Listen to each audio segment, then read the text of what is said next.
The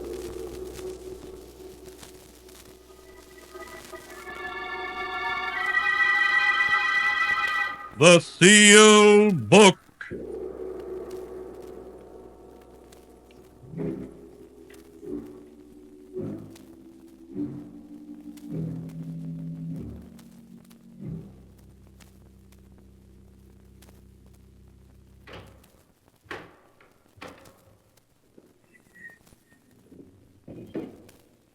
Once again, the keeper of the book has opened the ponderous door to the secret vault, wherein is kept the great sealed book, which records all the secrets and mysteries of mankind through the ages. Here are tales of every kind, tales of murder, of madness, of dark deeds, strange and terrible beyond all belief. Keeper of the book, I would know what tale we tell this time. Open the great book and let us read. Slowly, the great book opens. One by one, the keeper of the book turns the pages and stops. Ah, the strange story of a woman who was born with the soul of a cat. A tale titled Queen of the Cats.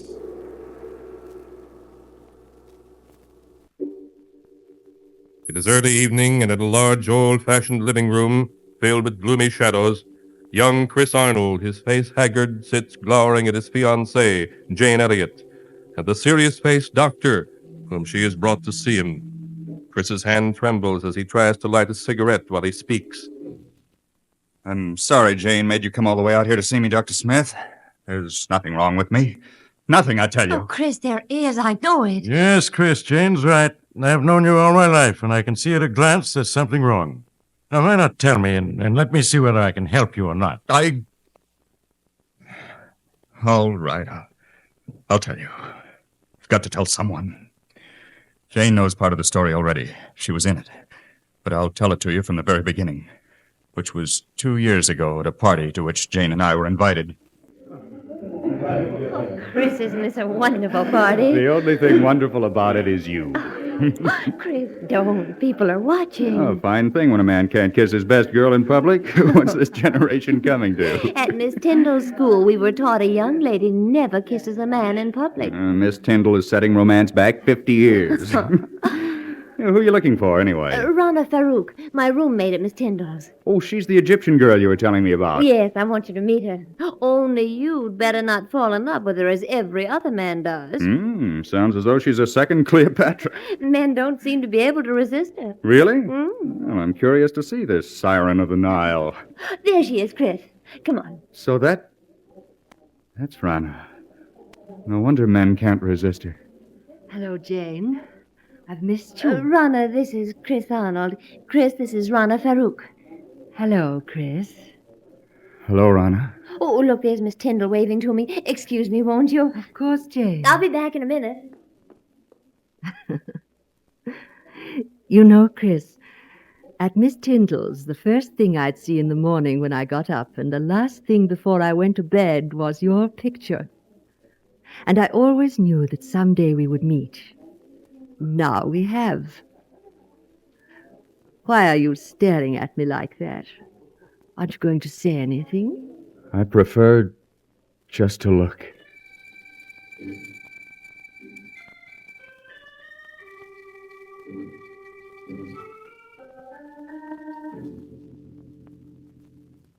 Even now, Doctor, 2 years after our first meeting, I find it difficult to describe how beautiful Rana was. I was her slave from the moment I saw her. A month after we'd met, we were married. I see. Please go on, Chris. After Rana and I were married, we took an apartment in town. In the months that followed, I began to see Rana not as the image I'd been infatuated with, but as she really was. Vain, selfish, and possessive. It was a possessiveness verging on madness. She couldn't bear to have me out of her sight. And when I was, upon my return, there'd be questions, countless questions. I began to dread seeing her. And then And there were the cats. The cats. Yes. The apartment was always full of cats. She'd sit for hours stroking them, whispering to them, till I felt I'd go mad. And that was when I got the strange idea that Rana wasn't really human at all, but a great cat herself, wearing human form. She and the cat seemed to talk together as if they understood each other perfectly. Life became a nightmare for me. A nightmare full of cats and Rana asking questions, endless questions. One day I realized I couldn't go on living with her any longer. Our marriage had been a mistake. I decided to tell her about it that very evening without waiting any longer. Now, come in, Rana. Of course, dear. Rana, there's something important I want to talk to you about. Please, Chris, there's so little time just now. We can talk after the party. But, Rana, this is important. I think that... Darling, whatever you have to say can wait. Now, please hurry. But, Please. Well, all right. We'll discuss what I have to say later.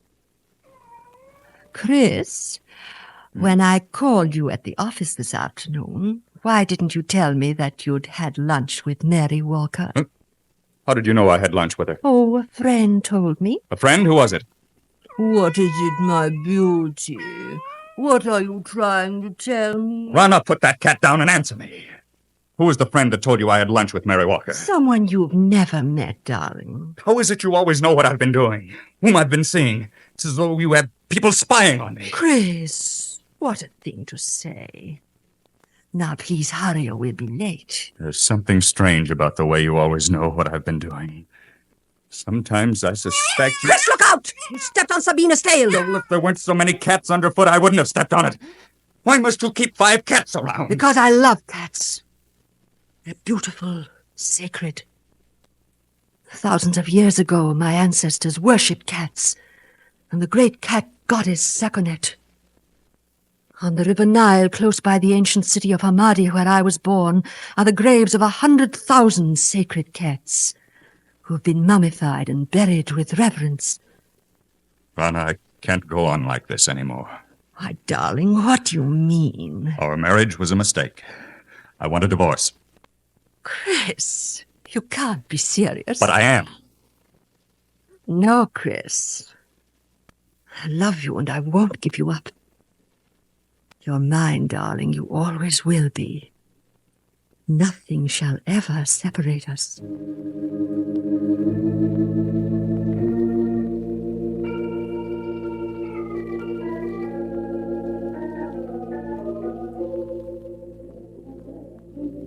Would you care for cocktails? No, thank you. Well, even if you won't have one, Mr. Arnold, I will. Jane! Oh, Jane, it's good to see you again. Can't we go someplace and talk? What about the terrace? All right, Chris. Here, this door opens onto it. This is much better. It's been quite some time since we've seen each other, hasn't it? Yes, the last time we saw each other was the night that... The night that I met Rana. Yes. How is Rana, Chris? Oh, she's fine. Oh, Jane, I've made such a mess out of everything. I was a fool to have married her. Please, Chris, you mustn't talk like that. I was a fool, Jane, mistaking infatuation for love. Can you ever forgive me for the way I behaved towards you? There's nothing to forgive, Chris. Jane. It is a surprise. Rana. Hello, Rana. Really, Jane, the way you've avoided calling on us, I half suspect you're still in love with Chris. Rana, you have no right to talk to her like that. Please, Chris, I'm afraid I'll have to be leaving. It's getting quite late. Good night. Good night, Jane.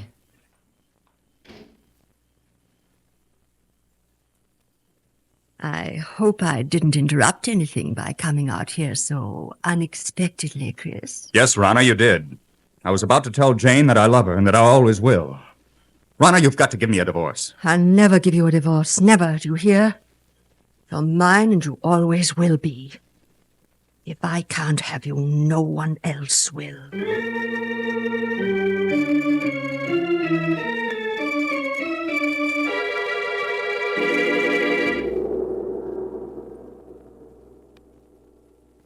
And now my story continues, as it is written here in the pages of the sealed book. There is horror on Chris Arnold's features as he tells the doctor of his efforts to get his wife, Rana, to divorce him, and of her refusal to let him go. I can still see her, Doctor. She stood there, glaring at me. She looked like a cat. A great angry cat. Her green eyes were cold and murderous.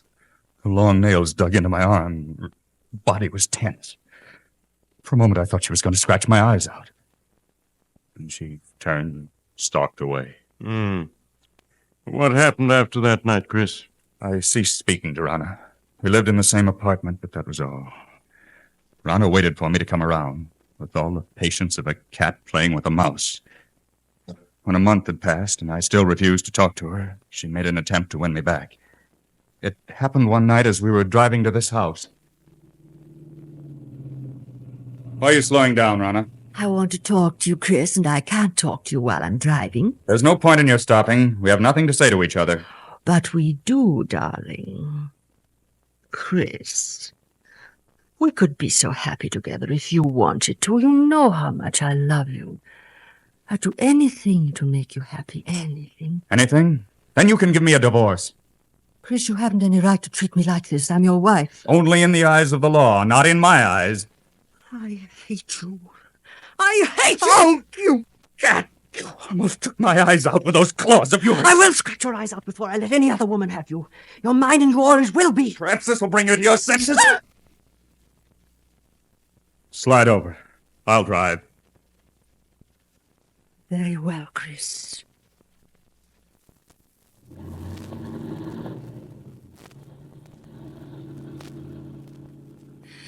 You think you've beaten me, Chris. But you haven't. In the end, you'll come crawling to me. It may take a year, 2 years, 5 years. But I can wait. You have everything planned perfectly, Rana, don't you? But I have one way of escape from you that you never thought of. Really? And what way is that? I can escape through death. Death? Yes, Rana. If I should fail to take the curve 100 yards ahead, we'd plunge off the side of this mountain. Chris, you wouldn't. Why not, Rana? You've showed me there's nothing to live for. This at least is a clean way out. No, Chris! Chris, don't! No! No!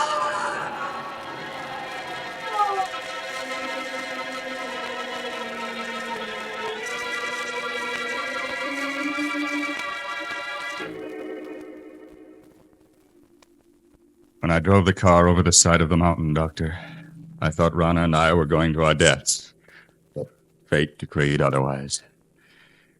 When I recovered consciousness 48 hours later in a hospital, I learned it was only Rana who had died. I only had a few bones broken and was out of the hospital in a month. It was just a week later that I ran into Jane. Oh, Jane! Chris!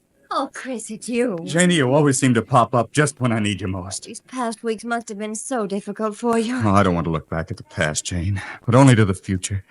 The future I once hoped we'd share, and still do.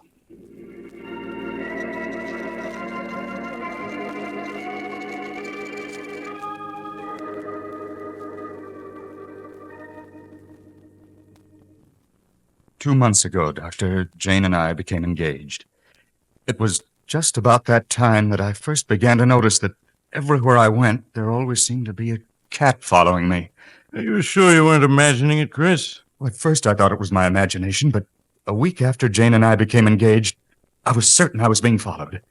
Well, tell me, Chris, was it always the same cat that followed you? No, one day it'd be one cat and another day a different one. Then one night, I saw her. It happened in this very room 6 weeks ago. I had great difficulty in falling asleep that night. Suddenly the silence was broken by the faint crying of a cat. Crying grew louder, louder. I lay in the darkness listening, realizing that the cat crying was real, living, and in my room. I could feel my heart pounding as I sat up in bed and looked about my darkened room. Then suddenly I saw her. Two burning green eyes in the darkness. There was no mistaking those eyes. They were Rana's. I stared into those eyes for what seemed like hours. Then, as though listening to a stranger's voice, I heard myself speak. Rana! It is you, Rana, isn't it? Yes, I'd recognize those green eyes anywhere. So you've come back, and in the form I've always thought of you as. A cat. I know why you've come back. Because of Jane. You always said that if you couldn't have me, no one else would. That I was yours and always would be. Well, you're wrong, do you hear? Jane and I are going to be married.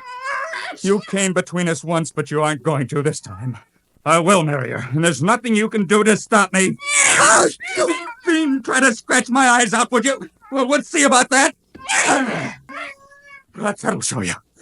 Nothing you can do will stop me from marrying her. I know that the cats that were following me and spying on me were doing so under your orders. You're the queen of the cats. Yes, I should have known. No wonder you always knew where I'd been, who I'd seen. You had cats spying on me even then. Well, even if you are the queen of the cats, you can't stop me from marrying Jane. Perhaps a bullet between those green eyes of yours is what's needed.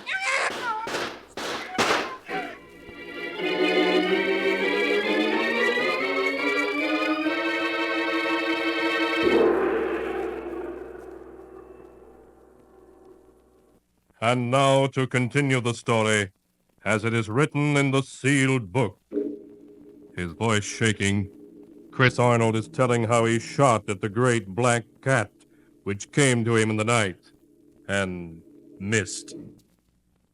I emptied the gun at her, Doctor. At Rana in her true form of a great cat. And I turned on the light. There was no sign of her. She'd vanished. All that I found were 6 bullet holes in the wall opposite my bed. Chris, isn't it possible that you only dreamed all that actually you fired the gun in your sleep and the shots themselves wakened you? I tried to tell myself that. But during the nights that followed, I knew it hadn't been a dream. For night after night, the great black cat appeared in my house. I'd lie awake, waiting to hear her voice. When she'd appear, I'd plead with her to leave me alone, but she'd only stare at me with those burning green eyes, waiting. I knew she'd never leave me alone as long as I intended to marry Jane. Finally, I went to see Jane. Chris, this is a surprise. Come in, darling. Thank you. Jane, there's something I want to ask you. Yes, Chris, of course. What is it? I know we set our wedding for next week, but couldn't we put it off for a while? Just a little while. Oh, darling, what is it? There's something wrong. I know there is. Please tell me. Wish I could, but I can't. Please, Jane, just have faith in me. You know I wouldn't postpone our marriage if I could possibly help it. All right, Chris. I do have faith in you. We'll consider our marriage postponed for the time being.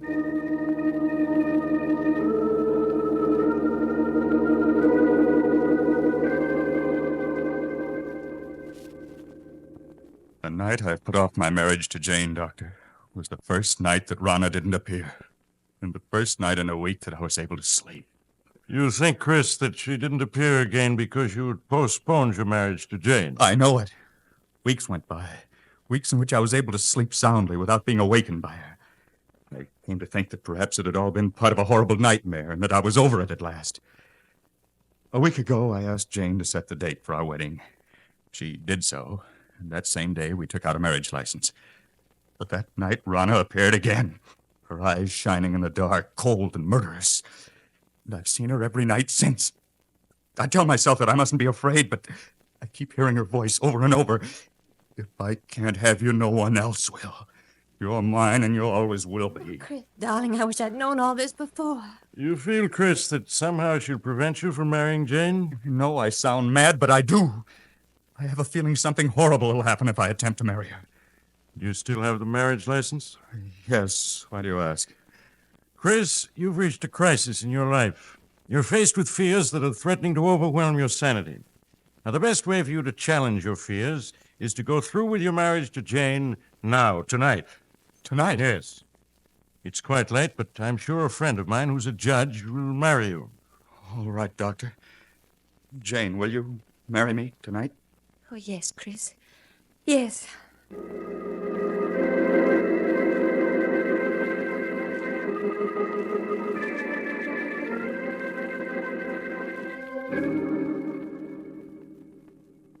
Sorry to get you up in the middle of the night, Judge, but for reasons I can't explain, it's important that these two be married tonight. That's quite all right, Doc. Always glad to oblige a friend. Have you got the license and the ring, young man? Yes, sir. Here's the license and here's the ring. Good. Now, young man, if you'll take her right hand. That's it. Now, shall I give the long ceremony or the short one? The short one, please. Just as you say, young lady. This is the shortest one I've got. And do you, Jane Elliot, take this man to be your lawful wedded husband, to love, honor, and obey as long as you both shall live? I do. Do you, Christopher Arnold, take this woman to be your lawful wedded wife, to love, honor, and cherish as long as you both shall live? It's she! It's Rana! Oh, Chris, please, it's only a black cat. You mustn't pay any attention to it. Of course not. Now, It's Rana, I tell you. Look at her eyes. I told you she'd try to prevent my marrying Jane. Well, I'll get rid of her for once and for all. Chris, what are you doing with that gun? Put it down. Oh, she got away. Well, wherever she's gone, I'll find her. Chris, come back.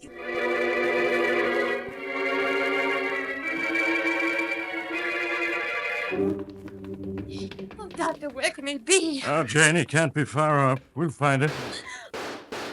Listen. Doctor, that must be Chris firing that gun. Come on. Those shots came from close by. Oh, hurry. Hurry. You better take it easy now, Doc. It's pretty dark out here. Wait a moment. I'll light my lighter. Doc, look. A dead cat. Yes. It was shot through the head. Look, here's another one that's been shot to death. Neither one of them is the black cat. Say, Doc, isn't that a body over there? Chris! Say, Jane, you stay with the judge while I look. All right, Doctor. There, miss. You mustn't cry. But this would never have happened if I hadn't agreed to marry him. He was afraid, so afraid. Doc, is it Arnold? Yes, it is. He's dead, isn't he? I can see it in your face. Yes, Jane, he's dead. But, Doc, how could such a thing have happened to him in such a short time? He's been clawed to bits, as if by the claws of hundreds of cats. And most horrible of all, his eyes have been scratched out.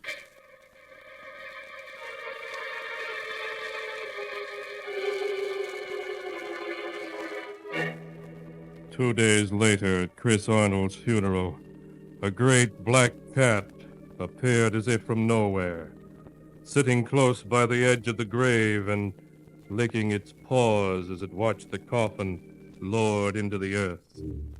When they tried to catch it, it leaped away and seemed to vanish and was never seen again. Was it truly Rana, Chris's wife, reborn in the shape of the cat she had been at heart? The answer is not written here. The tale has been told just as it is recorded in the sealed book.